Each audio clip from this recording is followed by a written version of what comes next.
धर्मनगरी कुरुक्षेत्र में चल रहे 1008 महाकुंभ हवन में घायल हुए युवक आशीष को पीछे रेफर किया गया। कांग्रेस के वरिष्ठ नेता विधायक अशोक अरोड़ा ने घायल का हालचाल जाना, घटना को बताया बेहद दुर्भाग्यपूर्ण। विधायक अशोक अरोड़ा ने बताया कि इस तरह के धार्मिक आयोजन में ऐसी घटना घटित नहीं होनी चाहिए। बासी भोजन की शिकायत करने पर इस तरह से गोली चलाना, लाठी डंडों से पीटना गलत है।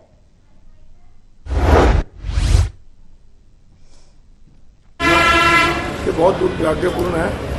इसकी जांच होनी चाहिए, जो भी दोषी है उनके खिलाफ कार्रवाई होनी चाहिए। जिस प्रकार से मुझे पता लगा, अभी मैं हॉस्पिटल में आया, एक लड़के को गोली लगी है जिसको हॉस्पिटल के अधिकारियों ने, डॉक्टर ने बताया कि उसको पीजीआई में रेफर कर दिया गया। दूसरा लड़का एक और उसको चोट लगी हुई है। तो उन्होंने जैसे मुझे पता करा तो कहने लगे कि भोजन ठीक नहीं मिल रहा था, भोजन। गोहाना रोहतक रोड पर गांव भेसवान के पास रोड साइड से आ रहे टेम्पो चालक ने बाइक को मारी जोरदार टक्कर लगने से बाइक चालक की मौके पर ही मौत हो गई। मृतक का बेटा गंभीर रूप से घायल। इज्जत है जी, जितेंद्र सन ऑफ श्रीरकबीर गाँव रुखी। ये अपने गांव से गोहाना रहता है किसी काम के लिए, और अपना काम पूरा करके और फिर अपने गांव में जा रहा था।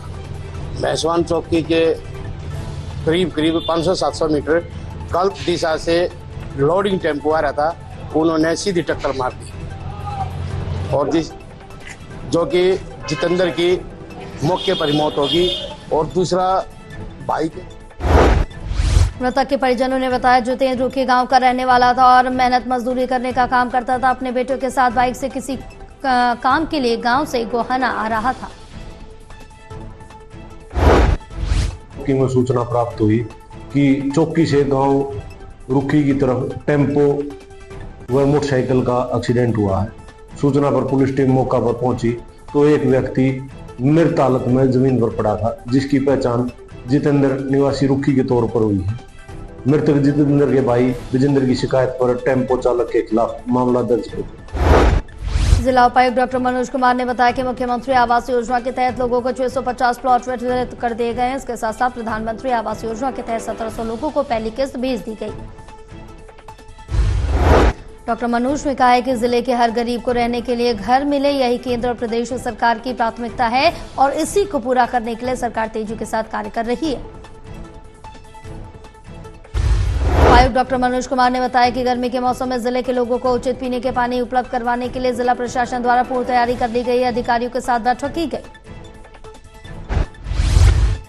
ग्रामीण आवास योजना है, उसमें भी पूरे प्रदेश में सबसे ज्यादा हमारे ही जो प्लॉट है वो अलॉट हुए। अब जो नई स्कीम आई है जिसमें 3 और 5 एकड़ की कॉलोनी जाएंगे, उसमें लगभग 650 हमारे जिले से फेज 1 में दिए गए।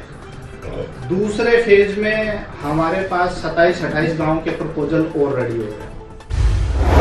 सोनीपत जिले के खरकौदा में रहने वाले लापता दुकानदार का शव मिलने से हड़कंप मच गया। दुकानदार का शव गोलापार गांव के धार्मिक स्थल पर मिला। स्थानीय लोगों ने पुलिस को सूचना दी।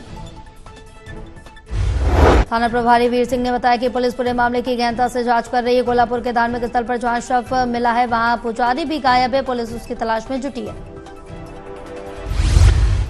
आसपास हमें भी सूचना मिली थी, उसके बाद से इसमें हमने एफआईआर दर्ज कर ली थी और लगातार इसकी तलाश हम भी कर रहे थे। और जैसे ही हमने इनकी कॉल डिटेल्स का अवलोकन किया तो पता चला कि ये राजकुमार पंडित से इनकी लास्ट बात हुई थी। उसी के आधार पर हम सर्च करते हुए यहाँ बावरिया मंदिर में आए थे और जब यहाँ लोग तोड़ के देखा तो इनकी भी डेड बॉडी मंदिर के अंदर मिली है और जिनके सिर में काफी चोटें लगी। कुरुक्षेत्र में चल रहे 1000 कुंडे महायज्ञ में चली गोली से मची अफरा तफरी। एक पंडित आशीष कुमार गोली लगने से घायल हो गया। गुस्साए ब्राह्मणों ने कैथल मार्ग पर लगाया जाम। मामले की जांच में जुटी पुलिस। ये 21 हजार रुपए चार्ज करता है और 21,000 चार्ज करता है ब्राह्मण जजमान से। उन जजमानों को आता है सिर्फ आहुति डलवाने के लिए और ब्राह्मणों को कम दक्षिणा देता है। एक जजमान से ये 21 हजार रुपए चार्ज करता है और 21,000 चार्ज करता है ब्राह्मण जजमान से। उन जजमानों को आता है सिर्फ आहुति डलवाने के लिए और ब्राह्मणों को कम दक्षिणा देता है। गोली लगने से घायल हुए आशीष कुमार ने अस्पताल में बताया कि बाबा के कमांडो ने उस पर गोली चला दी है। जब वो बासे खाना परोसने को बता रहे थे तभी गोली उसके कमर और जांघ में लगी है।